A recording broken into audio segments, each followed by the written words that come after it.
বন্ধুরা আগামীকাল হতে চলেছে আইপিএল এর দুটো ম্যাচ, ম্যাচ নাম্বার 37 এবং ম্যাচ নাম্বার 38 এবং আজকের এই ভিডিওতে 37 নম্বর ম্যাচটির ব্যাপারে আলোচনা করব। যেখানে 37 নম্বর ম্যাচটিতে মুখোমুখি হতে চলেছে আরসিবি, রয়্যাল চ্যালেঞ্জার্স বেঙ্গালুরু এবং পাঞ্জাব কিংস, এই দুটি টিম। যেখানে একদিন আগে এই দুটি টিমের মধ্যে একটি ম্যাচ হলো এবং আবার একটি ম্যাচ হতে চলেছে এই দুটি টিমের মধ্যে। ব্যাক টু ব্যাক এই দুটি টিম ম্যাচ খেলতে চলেছে। যেখানে এই ম্যাচটি হতে চলেছে চণ্ডীগড়ে, পাঞ্জাবের হোম গ্রাউন্ডে এই ম্যাচটি হতে চলেছে। আগের ম্যাচটি বেঙ্গালুরুতে হয়েছিল এবং এই ম্যাচটি পাঞ্জাবে হবে। আর এই ম্যাচটির জন্য চণ্ডীগড়ে একটি ভালো টোটালের কথা বললে এখনো পর্যন্ত এখানে যতগুলো ম্যাচ আমরা দেখেছি এই সিজনে মোটামুটি ভালো স্কোরই হয়েছে। তো এখানকার পিচ ব্যাটিং ফ্রেন্ডলি পিচ রাখা হয়েছে এবং এই ম্যাচটির জন্য 200 থেকে 220-র মধ্যে যদি টোটাল হয় আমার মনে হচ্ছে একটি ভালো টোটাল হতে পারে।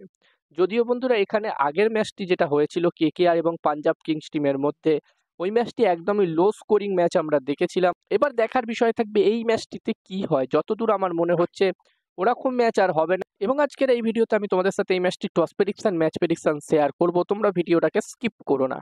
আর তোমরা যারা যারা আলাদাভাবে এই ম্যাচটির 100% winning match report, match prediction জানতে চাও তারা অবশ্যই এই স্ক্রিনে দেওয়া হোয়াটসঅ্যাপ নাম্বারটিতে মেসেজ করতে পারো। আর বন্ধুরা যেখানে এই সিজনে আরসিবি টিম এবং পাঞ্জাব কিংস টিম দুটি টিমই ভালো পারফর্ম করছে, বিশেষ করে পাঞ্জাব কিংস টিম এখনো পর্যন্ত দুর্দান্ত পারফর্ম তারা করেছে। টোটাল 7টা ম্যাচের মধ্যে তারা 5টা ম্যাচ জিতেছে, দুটো ম্যাচ তারা হেরেছে। একটি ম্যাচ আমরা দেখেছিলাম কেকেআর এর বিরুদ্ধে, একদমই হারা ম্যাচ তারা জিতেছিল।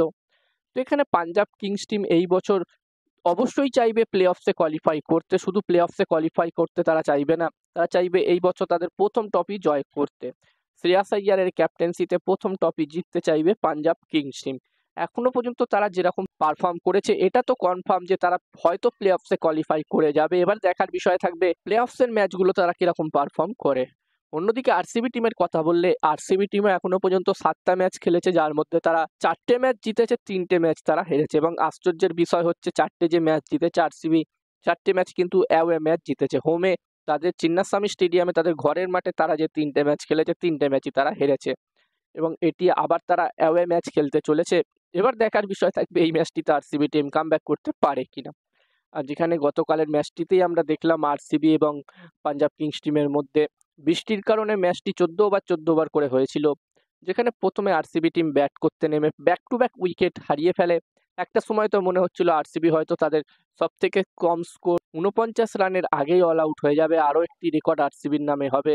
যদিও এমন কিছু হয়নি এবং শেষের দিকে টিম ডেভিড দুর্দান্ত ব্যাটিং করে মাত্র 26 বলে হাফ সেঞ্চুরি করে এবং রানটি একটি সম্মানজনক জায়গায় নিয়ে যায়। এবং এই রানটি যখন চেস করতে আসে পাঞ্জাব কিংস টিমেরও কিন্তু শুরুটা খুব একটা ভালো হয় না। তারাও কিন্তু ব্যাক টু ব্যাক উইকেট হারাতে থাকে এবং শেষ পর্যন্ত তারা ম্যাচটি জিতে নেয় 5 উইকেটে। এবং আমরা আশা করব এই ম্যাচটিতে, এই 37 নম্বর ম্যাচটিতে এই দুটি টিমের মধ্যে একটি ভালো ম্যাচ যেন আমরা সকলে দেখতে পাই। আর এই ম্যাচটির জন্য আমি আমার প্রেডিকশন যদি তোমাদের সকলের সাথে শেয়ার করি, তো আমার যতদূর মনে হচ্ছে ম্যাচটির প্রেডিকশন বলার আগে আমি তোমাদেরকে বলতে চাই, তোমরা যারা যারা আলাদাভাবে এই ম্যাচটির 100% winning match report, match prediction জানতে চাও তারা অবশ্যই এই স্ক্রিনে দেওয়া হোয়াটসঅ্যাপ নাম্বারটিতে মেসেজ করতে পারো। এখানে এই ম্যাচটির 100% winning match report, match prediction তোমরা পেয়ে যাবে এবং এই কাজগুলোর প্রমাণ দেখতে চাইলে হাসান ক্রিকেট প্রেডিকশন টেলিগ্রাম চ্যানেলেও জয়েন হতে পারো। ভিডিও ডেসক্রিপশনে টেলিগ্রাম চ্যানেলের লিঙ্ক আমি শেয়ার করে দিয়েছি। আর আমার যতদূর মনে হচ্ছে এই ম্যাচটিতে, এই 37 নম্বর ম্যাচটিতে এখানে টস জিততে পারে আরসিবি, ম্যাচটিও জিততে পারে আরসিবি। আর এখন পিএসএল চলছে, পিএসএল এর প্রতিটা ম্যাচে টস প্রেডিকশন, ম্যাচ প্রেডিকশন একদমই ফ্রিতে, একদমই বিনামূল্যে আমি তোমাদের সাথে আমার টেলিগ্রাম চ্যানেলে শেয়ার করছি। তোমরা যারা যারা এখনো আমার টেলিগ্রাম চ্যানেলে জয়েন হওনি অবশ্যই জয়েন হয়ে যাও, ডেসক্রিপশনে লিঙ্ক আমি দিয়ে দিয়েছি।